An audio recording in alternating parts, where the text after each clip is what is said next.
Bonjour, bonsoir, chers téléspectateurs de Congoner TV. Comme j'ai l'habitude de le dire, ça dépend de l'heure qu'il fait chez vous. Oui, c'est toujours un grand plaisir de vous servir. Voilà pourquoi nous venons toujours devant vous avec ces sourires parce que ça nous fait vraiment plaisir de vous servir. Alors, votre chaîne de la découverte, Congoner TV, cette chaîne de la découverte. Aujourd'hui, nous allons parler de quoi déjà? Nous allons parler d'un événement qui a eu lieu le 22 mai 2021. Il s'agit bien de l'éruption volcanique. Alors, rappelons que cette éruption était la troisième éruption. La première éruption a eu lieu en 1977 et la deuxième en 2002. Alors, la question est de savoir si cette troisième éruption était la dernière éruption ou soit le volcan Nyiragongo est éteint. Alors, la réponse c'est tout de suite avec les images. Alors, restez branchés sur votre chaîne Congoner TV et à tout de suite. Le cratère du Nyiragongo est en effet vide et cela est tout à fait normal comme disent les experts, car la lave qu'il contenait a été vidée depuis le flanc du site du volcan lors de la dernière éruption du 22 mai 2021. C'était donc prévisible que les cratères soient vides, disons-nous, qui ne contenaient pas de lave au-delà de sa partie externe, donc visible. Le volcan Nyiragongo a deux chambres magmatiques, donc une superficielle située entre 1 et 4 km de profondeur et une seconde plus profonde située entre 10 et 14 km de profondeur.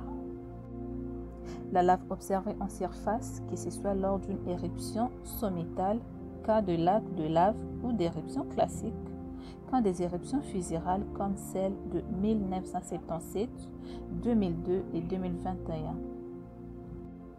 sont en effet du magma provenant à l'intérieur de la Terre et stocké dans ces réservoirs ainsi après la vidange du lac lors de l'éruption du mai 2021.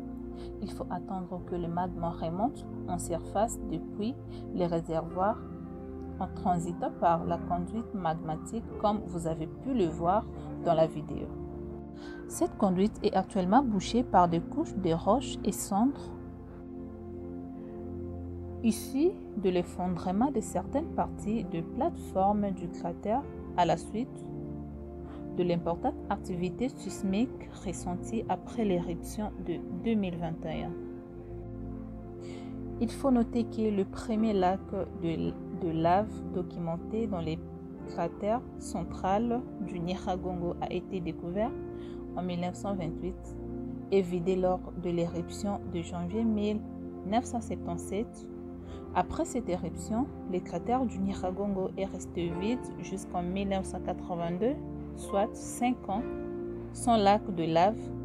Après son apparition en 1982, le lac de lave est resté actif pour quelques mois seulement avant de se solidifier.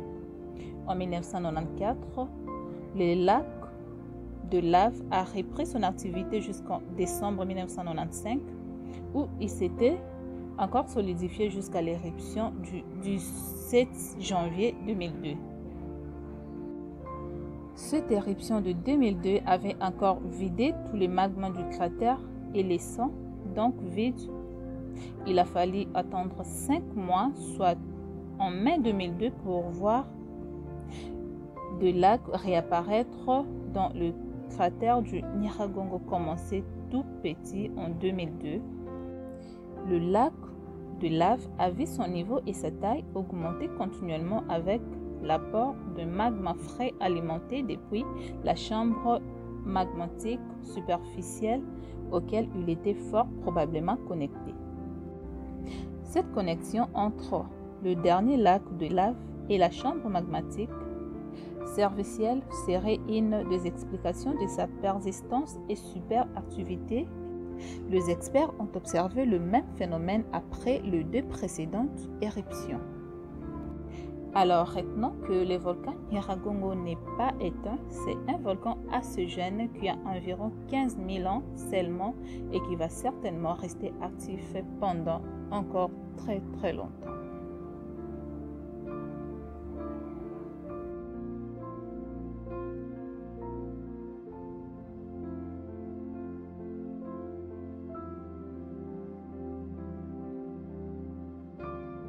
Voilà, chers téléspectateurs, vous venez là de suivre. Alors, il serait un peu trop tôt pour confirmer que le volcan Nyiragongo est vraiment éteint. Alors, nous vous demandons juste de rester branchés sur Congoner TV, votre chaîne de la découverte, votre chaîne qui vous sert toujours, votre chaîne. Nous sommes là pour vous servir.